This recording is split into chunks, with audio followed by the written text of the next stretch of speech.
Ce programme vous est présenté par la Fondation Osangouemba Daniel for AIDS. Bonjour à toutes et à tous et merci de nous rejoindre pour ce nouveau rendez-vous de Ça Informe où nous passons en revue le fait marquant de l'actualité.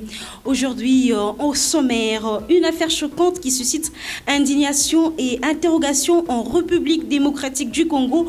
Une scène d'une rare gravité serrée produite à l'hôpital général de référence d'Ekinkole dans la commune de Sélé où une jeune femme en détresse après l'accouchement aurait été violemment agressée par un médecin avant de subir une intervention médicale sans anesthésie dans des conditions jugées préoccupantes. À suivre dans Ça Informe. Alors, installez-vous confortablement. C'est parti pour Ça Informe.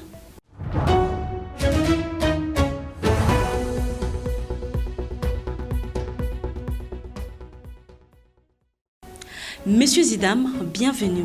Dans Info à la Une, nous parlerons de la vive tension sur la scène politique en République démocratique du Congo où la sortie médiatique de l'ancien président Joseph Kabila est qualifiée d'une légitimation de la guerre d'agression par le ministère de la Communication et Médias. L'homme reconnu par son silence légendaire vient de parler les détails dans ce récit et de la rédaction de Pamoja Plus.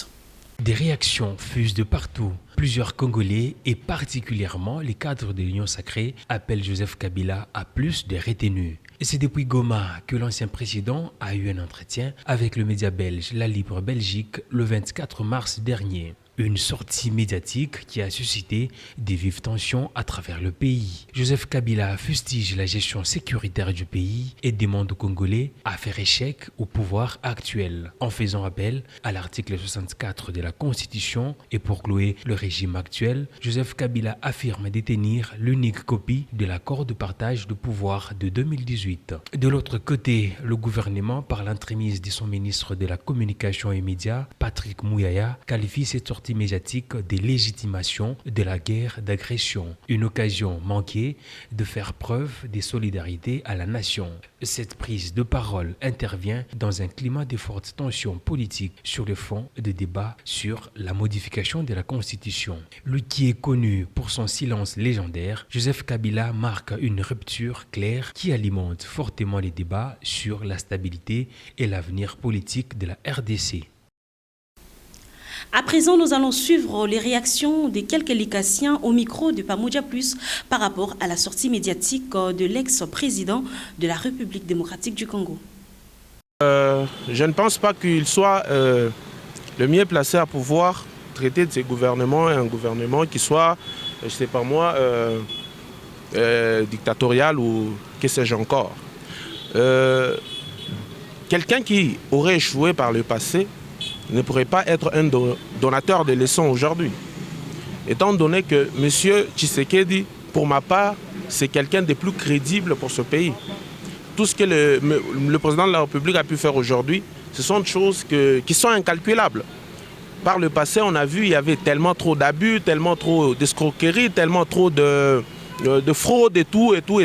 Mais aujourd'hui, nous nous sentons dans un régime qui soit crédible, qui soit sérieux. Et le président de la République est en train de faire tout ce qui est dans son pouvoir afin que tout aille pour ce pays. On est habitué un peu à cette formule-là où tout un chacun, quand il quitte le pouvoir et l'autre quand il vient, il se dit que lui-même, il a toujours fait. C'est tout à fait logique et normal parce que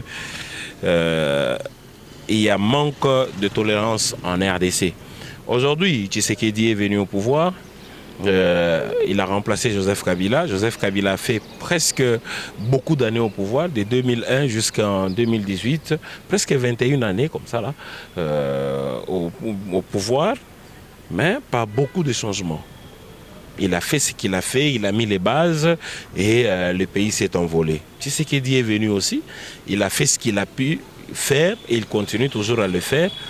Mais pour dire que l'autre a bien fait ou l'autre n'a pas bien fait, on doit réfléchir république. L'unique héritage que nous avons, c'est la RDC. Et donc, si l'autre dit qu'il a bien fait, merci, c'est dans notre avantage. Pour nous, les peuples, Mais si l'autre dit que l'autre n'a pas bien fait, c'est vrai, l'œuvre humaine n'a jamais été parfaite. Pour moi, je juge que ce n'est pas opportun de faire toutes ces déclarations-là. Si c'était opportun, comme Joseph Kabila le dit, qu'il est l'artisan de la paix et qu'il est l'acteur de la paix, ils peuvent nous aider à en finir avec cette guerre à l'Est, au lieu de commencer à se chamailler pour dire que c'est X qui a réussi, moi j'ai fait ceci. C'est vrai, on ne refuse pas. Joseph Kabila est passé au pouvoir et il a fait ce qu'il a fait. C'est ce qui est dit au pouvoir. Il va laisser aussi un bilan. Et c'est sur le bilan de tout un chacun que nous, peuple, nous sommes en train de juger. Place à présent à avis des experts et ça sera avec M. Herman Shimbi. Et juste après cette transition, avec lui, nous allons échanger sur la sortie médiatique de l'ex ou de l'ancien président de la République, Joseph Kabila Kabange.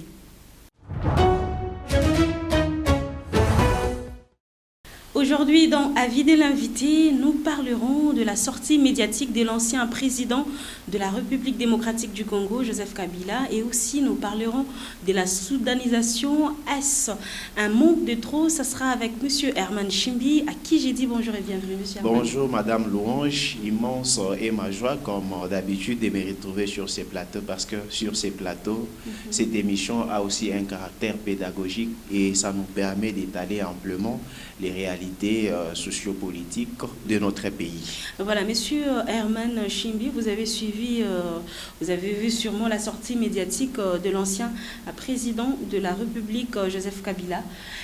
Comment analysez-vous cette sortie médiatique? Je crois que c'est une sortie médiatique salvatrice du fait que le président honoraire Joseph Kabila, quand il prend parole, c'est justement dans l'objectif, quand on l'entend parler, de pouvoir collaborer avec tous les Congolais. C'est-à-dire les Congolais qui sont animateurs des institutions ou qui font partie du régime actuel, ainsi que les Congolais qui se sont rebellés. Parce qu'il veut vraiment faire en sorte que la cohésion nationale soit restaurée. Et ça, c'est quelque chose que nous devons rechercher à tout prix. C'est pour ça que j'ai dit ici, la sortie médiatique du président honoraire est salvatrice parce qu'elle prône sur l'unité. Et les animateurs des institutions, ceux-là qui se sont rebellés, qui occupent certains territoires, doivent à un moment signer pour l'intérêt de la République démocratique du Congo. Et donc, ce que j'ai retenu d'autre dans cette affaire, c'est effectivement les mots liés à la soudanisation. Permettez qu'on aborde déjà ce sujet de manière... Qui est beaucoup plus utilisé pour la... On parle beaucoup plus de la situation à l'Est, on nous parle de la soudanisation. Effectivement. D'abord, il va falloir poser les bases. Je ne suis pas ici en train de légitimer le fait que Corneille Nangaa se soit rébellé avec son groupe pour, en tout cas, menacer l'intégrité territoriale de notre pays. Mais ici, c'est établir d'abord, d'une part, la part des responsabilités. Quand on voit la crise qui mine l'Est du pays, on voit qu'il y a des décisions prises par les régimes actuels qui n'ont pas, en tout cas, été bonnes. Et quand je parle des décisions, c'est par exemple les personnes qui ont été condamnées à perpétuité, mais ils ont été libérés par les régimes actuels. Et je fais allusion à la personne de Biamungu. Et en libérant cette personne, on a renforcé de manière indirecte l'AFC M23. Et donc, ici, les coupables ne sont pas seulement ailleurs. Avant de chercher les coupables ailleurs, nous, Congolais d'abord, nous devons laver les linges sales en famille ou entre nous. Et cela va nous permettre, bien sûr, de répartir sur de nouvelles bases. Et quand Joseph Kabila, le président honoraire, nous parle de la soudanisation, c'est moins fort que la balkanisation. Parce que quand nous regardons bien l'origine du mot soudanisation, qui a été beaucoup plus popularisé dans les années 2000, je crois, de 2000 à 2010. Et ces mots, finalement, a pris de l'ampleur en 2011 parce qu'à ce moment-là, on a eu les Soudans du Sud ainsi que les Soudans du Nord. Alors, passant par cela, quand on parle de la soudanisation, c'est une forme d'alerte. Une forme d'alerte dans le sens où quand on parle de la soudanisation, on voit au moins un pays qui est dans un état de fragmentation progressive, un pays qui est en train de perdre les contrôles sur certains territoires. Et ici, je voudrais dire ceci. Un homme sage, même dans la parole d'un adversaire, il doit apprendre à reconnaître ce qui est vrai, juste et important. Je sais que les animateurs de nos institutions sont très sages, même si, de par les sorties médiatiques, on peut sentir autre chose, mais je vais demander aux animateurs des institutions, particulièrement au président de la République, d'analyser minutieusement cela. Ce n'est pas parce que cette parole a été portée par celui dont certains considèrent comme un adversaire ou un ennemi que ces propos doivent être rejetés. Il y a une part de vérité. Alors, qu'est-ce que nous sommes en train de faire pour éviter, bien sûr, la balkanisation ou la soudanisation dans notre pays? C'est là où se situe la plus grande question. Nous interdire d'utiliser, de faire usage du mot balkanisation, soudanisation, ne va résoudre les problèmes. Absolument, ça ne va pas résoudre les problèmes. Mais ici, les institutions en place, qu'est-ce que vous êtes en train de faire pour mettre fin aux maux qui rongent l'est du pays? On voit, vous êtes parti des capitales en capitale. Finalement, nous nous sommes rendus compte que c'est une diplomatie improductive. Alors, la seule chose dont on vous demande, c'est organiser les dialogues, parce que Kabila vient comme un prophète. Il vient vous dire, si vous continuez sans trouver des solutions, vous allez tomber soit dans la balkanisation, soit dans la soudanisation. Alors, ici, il appartient au régime actuel de pouvoir réfléchir par rapport à cet état des choses. Parce que quand on voit réellement cette situation de l'Est du pays, permettez-moi de vous rappeler sur ces plateaux que ça fait plus de 3 ans que Bunagana est occupé. Ça fait près d'une année que Goma est occupé. Alors, c'est comme si nous sommes en train d'accepter l'inacceptable, nous sommes en train de tolérer l'intolérable. Alors ici, il est très urgent de trouver des solutions. Si on ne trouve pas des solutions, nous allons tomber dans ça. Et je pense que c'est ce que M. Joseph Kabila, le président honoraire, a voulu dire à tous les Congolais et surtout aux animateurs de l'institution, particulièrement le président de la République. Et pensez-vous que entre, comment dire, le dialogue et l'option ou quelque chose de meilleur pour la République démocratique du Congo à faire pour ne pas tomber dans la soudanisation ou la balkanisation?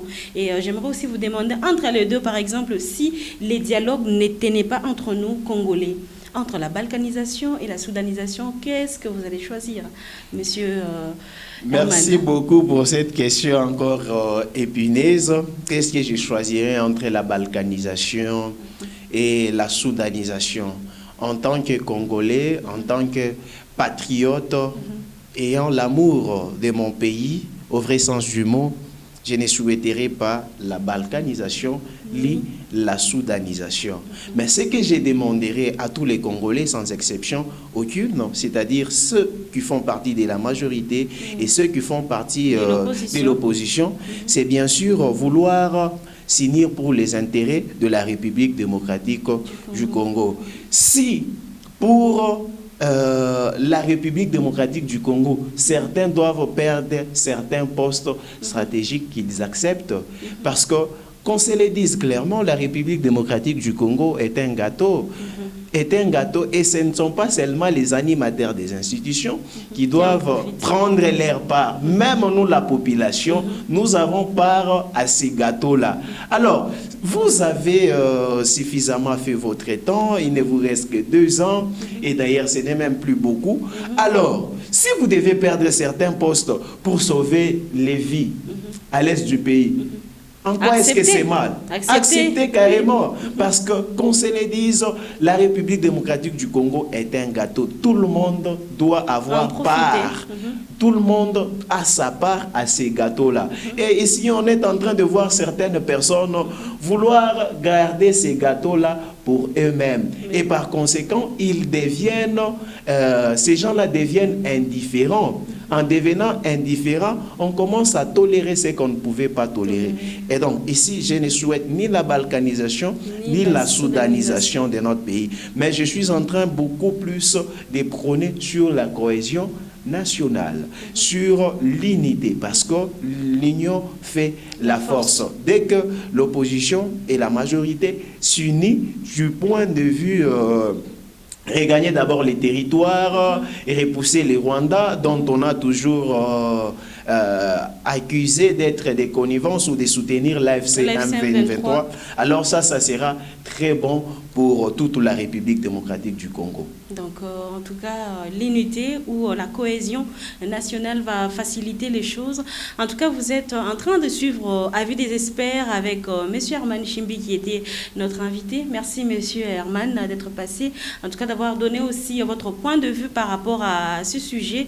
Et aussi à tous nos abonnés de questionner, de poser des questions à M. Herman qui est là, qui peut répondre, voilà, voulais-je dire, qui peut répondre dans les commentaires ou prochainement dans une vidéo par rapport à ces sujets qu'il venait de débattre. Est-ce la soudanisation? Est-ce un mot de trop par rapport à la sortie médiatique de l'ancien ou de l'ex-président de la République démocratique du Congo? Répondez-nous en commentaire et nous allons vous lire. En tout cas, merci beaucoup, M. Herman. Merci beaucoup également, Madame Louange, pour l'invitation. Permettez-moi aussi de conclure. Oui, oui. Parce que c'est un sujet tellement vaste. Malheureusement, l'État nous est imparti. Mais ce que nous devons retenir en tant que Congolais, ceci est une forme d'alerte. On demande aux institutions, on demande aux Congolais de ne pas tomber dans le piège de la balkanisation ou de la soudanisation. Alors, pour ce faire, il faut prendre des mesures urgentes. Il faut apporter une thérapie de choc face aux maux qui rongent notre pays. Si on ne le fait pas, on va finir par là. Et au fur et à mesure que ça prend du temps, au fur et à mesure, nous approchons aussi aux pièges qui nous sont tendus, entre autres la balkanisation et la soudanisation. Merci beaucoup en tout cas pour cette opportunité. En tout cas, merci beaucoup M. Herman. On espère que très prochainement, on va encore vous avoir ici. Vous êtes en train de suivre Ça Informe. On se retrouve juste après cette transition.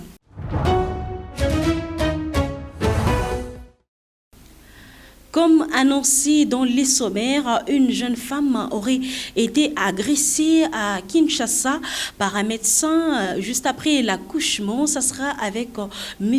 Ornikar Banzamolakissi, toujours dans Avis des experts. On le reçoit juste après cette transition.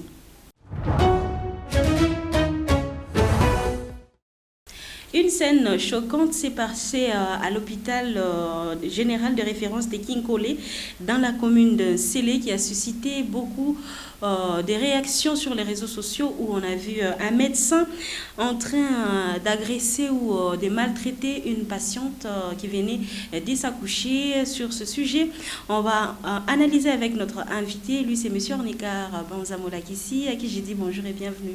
Bonjour Maman Louange, merci et merci beaucoup pour l'invitation. Merci pour cette considération. Je crois que par rapport à la thématique, je me dis qu'on devrait appeler un médecin. Alors on s'est dit qu'il faut nécessairement une personne qui doit analyser les faits sociaux à ce niveau-là. On refuse, parce que vous êtes aussi un homme genré, donc on peut toutefois vous prendre. À part qu'il y a aussi des médecins qui ont réagi par rapport à ça, mais vous êtes aussi un homme genré. Assurément, je crois que nous allons analyser beaucoup plus dans l'angle social ou sociétal pour comprendre nécessairement les faits qui se déroulent dans notre pays. Voilà, vous avez eu à suivre la vidéo sûrement parce que ça a fuité la journée d'hier. Ça a circulé un peu partout dans des forums par-ci par-là où on a eu à voir un médecin en train d'agresser une dame qui venait de s'accoucher. Et comment est-ce que vous avez réagi? Je crois, merci beaucoup. J'ai vu ces images et franchement, à la première perception, ça donnait l'impression d'une comédie. Et il fallait nécessairement entrer en profondeur ou lire les textes qui pouvaient accompagner nécessairement ces images. Et là, je n'ai pas pu supporter nécessairement cette scène. Je me suis dit, qu'est-ce qui a animé ces messieurs ou ces médecins pour poser cet acte? Et d'abord, la première des choses, je me suis dit, pourquoi filmer? Quelle est l'intention qui était derrière cet acte d'abord de filmer? Et pourquoi le médecin devrait aller jusqu'à agir dans ce sens? Et je me dis, particulièrement, c'était très choquant. Et d'ailleurs, je pourrais même vous dire que ça continue à choquer. Ça continue à choquer et on s'est dit, est-ce que le médecin, c'est pour sa première fois qu'il a fait ça? Oui, on doit se poser beaucoup de questions. Est-ce qu'il est l'unique qui a posé cet acte? Ou c'est fréquent et c'est simplement parce que nous avons vu l'unique fois et qu'on pouvait se dire c'est peut-être par erreur. Mais je crois que particulièrement, je ne trouve pas une justification claire qui pouvait amener le médecin à poser cet acte. Et voyant nécessairement cet acte, je crois que moi particulièrement, si je pouvais demander aux institutions habilitées, c'est de suivre avec plus de précision nécessairement ce médecin. Et quelle que soit sa manière de se justifier, que la justice fasse son travail dans le bon sens pour que nécessairement cette femme soit rétablie dans ses droits et nécessairement qu'elle soit respectée. Et je me dis, c'est très choquant parce qu'il s'agit du mois de la femme. Et peut-être pour rappeler, c'est que ce mois ici, en cette date-là du 8 mars, la femme était en train de revendiquer ses droits. Ses droits, oui. Mais voilà que en ce mois ici, auquel la femme devrait revendiquer ses droits, et on vient d'assister à une scène qui vient de bafouer encore le droit de cette femme-là. Alors je me dis nécessairement que l'État fasse quelque chose, mais à cela on ne peut pas quand même ignorer aussi l'acte posé par la première dame de la République, Maman Nyakeru, qui a pris en charge nécessairement la jeune femme. C'est une très bonne chose et nous bénissons aussi Dieu par le fait que... Et surtout qu'il y a aussi des ONG, des gens qui s'élèvent ainsi, par-ci par-là, des influenceurs qui parlent un peu, qui essaient un peu de communiquer aussi, de décourager ces genres d'actes. Parce qu'il y a aussi des gens qui nous disent que c'est pas... Ça se passe dans nos structures médicales. Il y a des gens qui se comportent de la sorte dans les salles d'accouchement. Il y a plusieurs choses qui se passent, ce qui se raconte. Il y a des injures, il y a des gifles. Je ne sais pas, est-ce que c'est recommandé dans leur serment de frapper une patiente, même dans les centres psychiatriques? Je ne pense pas que ça se passe comme ça. Je crois que, Maman Louange, j'avais déjà eu la possibilité de lire le serment d'Hippocrate. Je n'ai pas vu nulle part où on a parlé de frapper quelqu'un. Et même si vous voulez sauver, pour cet acte, j'ai vu certaines publications allant dans le sens presque de justifier le médecin, en disant, voilà, le médecin était en train de chercher à sauver la vie, et c'est dans ce sens-là, comme la femme était en train de résister, il se pourrait que la femme aurait une déchirure, et il fallait passer par une suture, c'est-à-dire c'est comme ça que la femme ne voulait pas qu'une personne la touche, et alors le médecin a voulu utiliser nécessairement le forcing pour poser cet acte-là. Et apparemment il le faisait sans anesthésie. C'est le plus grand problème. C'est pourquoi la femme était en train de refuser. Voilà, je me dis, si nous qui ne sommes pas médecins, au moins nous connaissons une notion sur l'anesthésie. Que dirait de ces médecins? Je crois qu'il était mieux placé pour nécessairement utiliser cela. La femme qui vient de s'accoucher, je sais que particulièrement, je suis informé que la femme est purement fatiguée. Et alors, par conséquent, je crois qu'il ne fallait pas encore l'affliger d'autres douleurs. Et il fallait, par exemple, utiliser nécessairement l'anesthésie qui pouvait quand même faire passer cette douleur inaperçue. Je ne sais pas, à ce que je sache, à ma qualité d'enseignant, je sais que toute douleur affligée à une personne affecte son cerveau et ça pouvait l'amener même à une petite folie. Oui. Et alors, par conséquent, la femme qui vient de s'accoucher, c'est d'abord une douleur. Et souvent, on dit que la femme, quand elle s'accouche, elle passe par un chemin de la mort. Voilà. En tout cas, c'est... Quelqu'un qui vient d'échapper à une mort et vous l'imposez les gifles. Je crois que à ce niveau-là, il n'y a pas une communication qui peut sauver ce médecin. Et même s'il pouvait dire qu'il était en train de le faire pour sauver la vie, je crois qu'il n'y a pas une justification qui donne accès à ce médecin pour le faire. Ce qui est encore plus grave, c'est que j'aurais appris qu'il est pasteur. Et alors je me pose la question, sans aucune intention de saboter son métier, je me dis, est-ce que c'est un pasteur ou il a une église? Parce que sur ce qui est vrai, il ne suffit pas d'avoir une église ou de prêcher pour être appelé pasteur. Oui. Donc, il y a des conditions qu'il faut réunir. Et il ne suffit pas nécessairement, et je peux aller très loin pour même vous dire que est-ce que c'est vraiment un médecin? Permettez, ce n'est pas négliger nécessairement la personne, mais je me dis, un médecin a le même rôle qu'un enseignant, qu'un pasteur. C'est-à-dire, à un certain temps, il faut caresser. À un certain temps, il faut utiliser des méthodes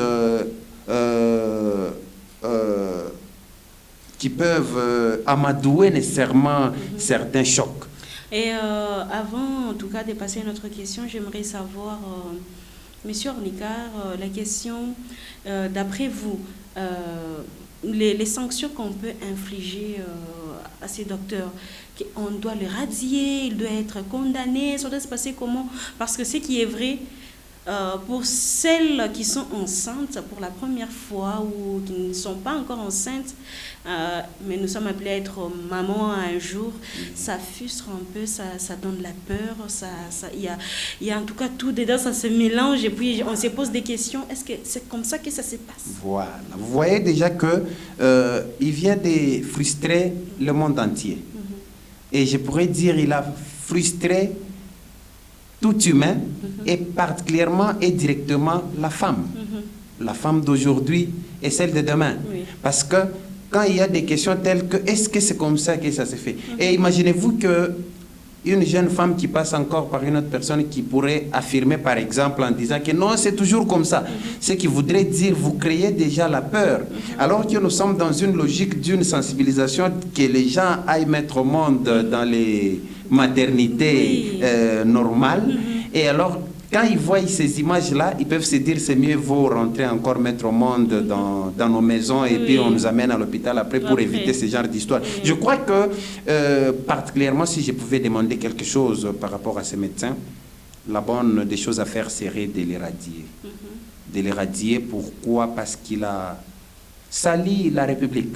Retenez qu'il a sali la République parce que ces images circulent partout. Dans les forums où nous nous retrouvons, il n'y a pas seulement les gens qui vivent en RDC, il y a ceux qui sont en dehors de nos pays. Et quand nous utilisons les réseaux sociaux, ça part de partout. Très loin. Et à ce niveau, on ne pourra pas dire c'est le médecin tel, mais on dira en RDC, c'est comme ça qu'on fait. Et surtout que ici chez nous, la communication, on ne la prend pas avec plus de poids. Hein? Nous communiquons avec légèreté, même là où on n'a pas plus de précision. Alors vous allez voir que si on affirme que c'est comme ça que ça se passe en RDC, et par conséquent ça peut salir, nous risquerons d'être disqualifiés au niveau mondial en ce qui concerne la gestion de cela. Je crois que le ministère qui est en charge de cette histoire doit nécessairement l'éradier. Ça c'est un. Et la deuxième des choses, comme je l'ai dit encore, la justice doit faire son travail.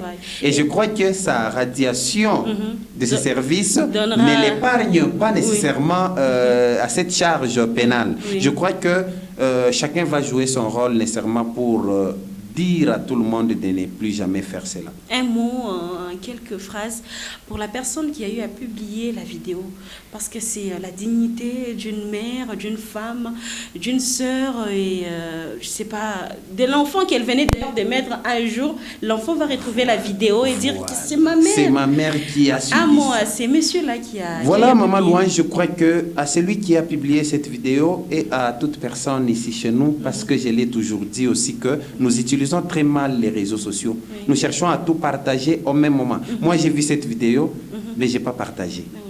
Vous savez pourquoi est-ce que je n'ai pas partagé? Je n'ai pas partagé parce que c'est comme si vous exposez la nudité d'une personne. Alors, j'ai voulu que j'envoie seul et je communique dans un autre sens et non en partager suffisamment. C'est vrai que j'ai vu des commentaires allant dans le sens de partager. La personne qui a fait ça, par le fait qu'elle a déjà partagé, mais je pourrais dire que ce n'est pas très bien, et que la justice aussi fasse son travail dans ce domaine-là. Parce que partager, c'est insulter. En tout cas. C'est insulter. Merci beaucoup, Monsieur Onika, pour votre intervention par rapport à ces sujets. J'espère que les femmes vont mettre ça au cœur et ils vont, en tout cas, réagir dans des commentaires. En tout cas, vous qui nous suivez, vous n'avez qu'aussi qu'à donner votre avis par rapport à cet acte. Qu'est-ce qu'on doit faire? Qu'est-ce qu'on doit infliger au docteur et à la personne qui a eu à publier la vidéo? On se retrouve juste après cette transition pour la continuité.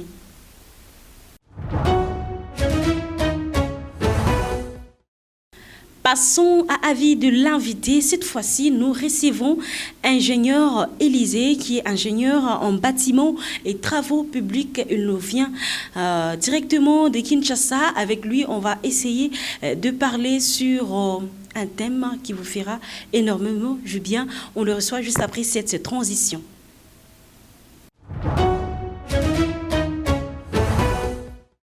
Aujourd'hui, dans Ça Informe, nous recevons l'avis de l'invité, ingénieur Élisée. Avec lui, on aura à parler d'un sujet très sensible que peu de gens ont l'habitude de suivre à la loupe. Aujourd'hui, on parlera du BTP. Il est avec nous sur ce beau plateau des Pamoja Plus, à qui j'ai dit bonjour et bienvenue, ingénieur. Bonjour, madame. Vous allez bien, ingénieur? Je vais bien, c'est pas vous? Ça va également. Ingénieur Élisée Kassembele, en tout cas, très heureuse de vous recevoir dans cette émission Ça Informe. Aujourd'hui, nous allons parler du BTP, qui est le domaine du bâtiment et travaux publics. Pouvez-vous nous parler un peu de votre secteur? Voilà, comme vous l'avez souligné, avant tout, je tiens à me présenter comme vous l'avez aussi fait au début. C'est mieux d'essayer un peu de spécifier. Je suis Élisée Kassembele, donc ingénieur en bâtiment et travaux publics, spécialiste en calcul des structures de l'Institut national du bâtiment et des travaux publics de Kinshasa. Et donc, j'exerce actuellement comme ingénieur dans le secteur de BTP. Le BTP, c'est un secteur clé pour le développement d'un pays. Donc, il facilite la création d'emplois. Comme vous l'avez constaté, bâtiment et travaux publics, bâtiment, c'est tout ce qui concerne logement, c'est-à-dire maisons d'habitation, hôpitaux, bâtiments administratifs, centres de santé, et j'en passe. Et pour ce qui concerne les travaux publics, c'est un peu vaste. Donc, tout ce qui est comme infrastructure, ouvrage de grande envergure, vais-je dire. Et donc, dans les infrastructures, on voit les ponts, les ponts en béton armé et autres. Nous voyons les barrages. Par les barrages, il y a les ouvrages d'assainissement. Par les ouvrages d'assainissement, nous avons les routes. À part les routes, nous avons les autoroutes. Donc, c'est un peu ça. Dans ces domaines, on peut dire que le domaine est vaste. Le domaine est tellement vaste. Voilà. Vous pouvez aussi nous dire qu'est-ce qu'on sous-entend par infrastructure, mobilité et matériaux. Voilà. Merci pour la question. Quand on parle des infrastructures, on fait allusion à l'ensemble des ouvrages et équipements construits de manière durable pour assurer le fonctionnement d'un territoire. Et non seulement ça, et répondre aux besoins de la population. Donc, c'est un peu ça. Mais quand je parle maintenant de la question qui est liée à la mobilité, ici, je fais allusion au transport et à la circulation. Donc, tout ce qui est comme transport, vous savez, la ville de Likasi, c'est une ville minière où le trafic minier est intense et aussi le transport s'est fait pratiquement du jour au jour. Et donc, c'est un peu ça. Et quand je parle de matériaux ici, je veux dans le sens où la valorisation des matériaux locaux que nous avons chez nous ici dans la ville de Likasi. Donc, c'est un peu ça de manière brève. Voilà que vous avez parlé de la ville de Likasi. Et selon les constats que vous avez eu à faire ici dans la ville de Likasi, personnellement, comment est-ce que vous avez trouvé premièrement les routes et surtout que chaque jour nous voyons des camions poids lourds circuler au centre-ville de Likasi. Comment vous voyez? Parce que chaque jour la population ne cesse de se plaindre que les routes ne fait que se détériorer du jour au jour. Je ne sais pas comment est-ce que vous avez fait ce constat-là ici à Likasi. Merci pour la question. En fait, le constat est tellement amer du fait que les routes dans la ville de Likasi ne font que se détériorer. Je pense que quand vous prenez par exemple le tronçon, je ne sais pas si je vais parler de tronçon, prenons le cas de la ville de Likasi vers la commune de Panda. Si nous prenons ce trajet-là, vous allez constater qu'au niveau d'échelle, il y a un dispositif qu'on a placé. Oui. Donc ce dispositif, c'est juste pour barrer à ce que le poids lourd ne puisse pas traverser. Oui. Donc pour dire, le pont-route qui est là n'est plus à mesure de supporter le poids lourd. Donc c'est déjà un danger en tant qu'expert à la matière. Et aussi, au-delà de ça, vous allez constater que la plupart des routes qui mènent vers la commune de Panda présentent plusieurs maladies. Donc, entre autres, vous allez constater qu'il y a des enrachements. Il y a des nids de poules. Les nids de poules, donc, quand il y a des arrachements, et ces arrachements-là se traduisent en nids de poules. Et à part les nids de poules, il y a des fissurations. Peut-être qui est dû à la mise en œuvre. À part les fissurations, nous avons constaté aussi les dégradations. Dégradations. Et il y a certains endroits où vous constaterez la route se retrouve dans un état de vétusté, donc une dégradation qui est totale. Même en venant ici, j'ai constaté la route ici, en tout cas, est vraiment impraticable. Avec la pluie, avec tout ce qu'il y a, en tout cas, chaque jour, on voit les routes de Likasi se détériorer. Et un constat aussi amer, souvent nous voyons les routes qu'on est en train de donner ou à donner à la ville de Likasi, on voit que, comment dire, la notion là de faire des caniveaux, question de canaliser l'eau, c'est un peu compliqué. Je ne sais pas si vous pouvez aussi mettre un mot par rapport à ça, parce qu'avant, on voyait des buses quand on était tout petit, mais on voit que ça commence à disparaître. Il n'y a que ces anciennes buses ou ces caniveaux-là qui traînent depuis l'époque coloniale, si on va le dire, mais avec des routes qu'on est en train de nous construire actuellement, on ne voit pas, en tout cas, on ne voit plus, comment dire, on ne met plus ces choses-là en valeur comme c'était avant. Ok, comme vous l'avez constaté, madame, l'ennemi principal de la route, c'est l'eau. L'eau est l'ennemi principal de la route. Donc, lorsque nous nous mettons pour peut-être faire la conception de tout ce qui est route et les dimensionnements, si on ne prévoit pas les ouvrages d'assainissement, tout ce que nous pouvons construire n'auront pas une durée énorme. Donc, les ouvrages d'assainissement jouent un rôle très important dans les domaines de la construction. Vous allez remarquer que la plupart des routes ici dans la ville de Kinshasa, et plutôt dans la ville de Likasi, excusez-moi, n'ont pas de réseau d'assainissement. Donc, on construit, mais sans pour autant prévoir les dispositifs du réseau d'assainissement. Et déjà, ça constitue un danger du fait que quand il y a par exemple pluie, l'eau ne sait plus où aller. Et du fait que l'eau traîne sur la route, ça crée ce qu'on appelle, ça stagne. Du fait que ça stagne, il y a des matériaux qui s'enlèvent, et quand ça s'enlève, il y a les nids de poules qui se fait remarquer. Après les nids de poules, il y a ce qu'on appelle la dégradation qui se fait aussi remarquer. Et pour finir, la route se retrouve dans un état de vétusté, comme je l'ai constaté pour venir ici chez vous. Ok, et voilà, comment repensez-vous la mobilité urbaine à Likasi pour réduire la pression sur les routes et améliorer la circulation des personnes et des biens?